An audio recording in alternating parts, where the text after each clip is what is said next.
Takže ahojte.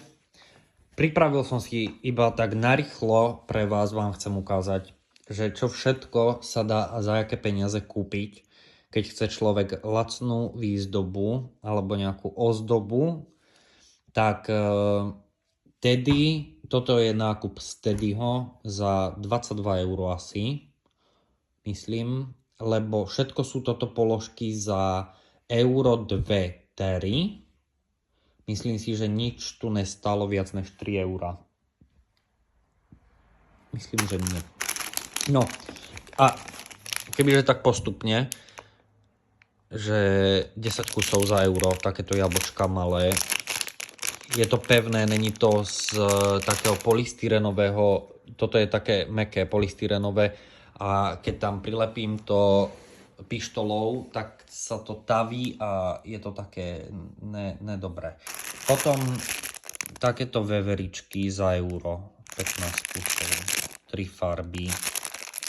Nemohol som ich tam nechať. Tekvice, hej, 24 kusov. Krásne, krásne. Rovno som zobral aj duchov, nech mám, hej. Falošná krv. Toto mám na Vianoce už nachystané, pavúky. Nenávidím, neznášam pavúky. Ako fakt, ale musia byť, lebo proste je to také tematické. Mach, hrubý, veľkosť, to je tak 15 na 15, možno na 10, tak na 12. A toto je akože, nedokážem zastabilizovať mach, aby mal takúto farbu, aby bol stále zelený. A tiež stal 2 €.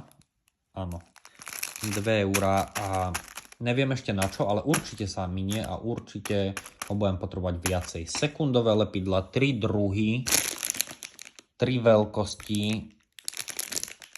týchto, jak sa to nazýva, špagátov, šnúr konopných alebo akých, hej.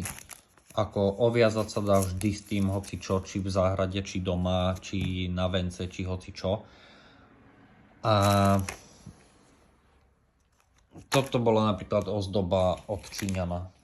U Číňana kúpená za, ja neviem, či 5 €, či koľko to stálo. Hej, toto tam nebolo, táto vec. A jednu vec som z toho, tuším, dal preč, nedal. Tak, bez tohoto to bolo, tuším.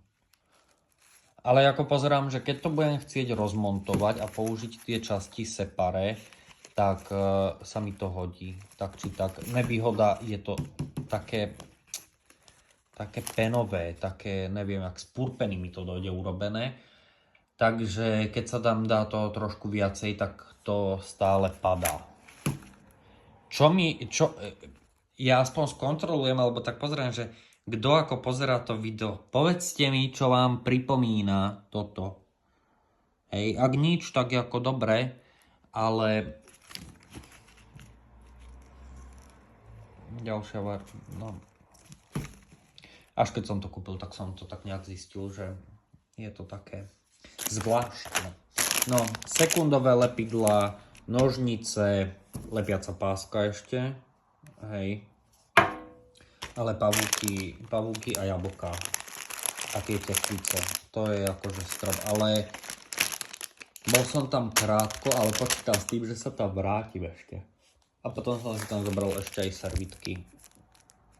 Na nový rok rovno. To sa mine, to sa vyhadzuje za euro.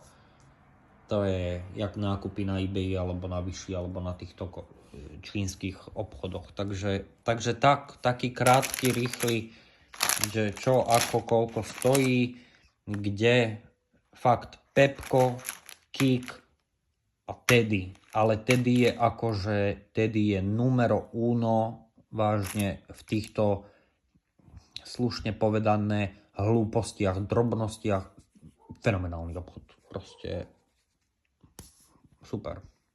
Takže ďakujem, keď ste to dopozerali až potiaľtok, tak napíšte mi, že čo vám pripomína tam tá ozdoba keď sa vám dá, nechajte like, koment, niečo. Ďakujem, pa.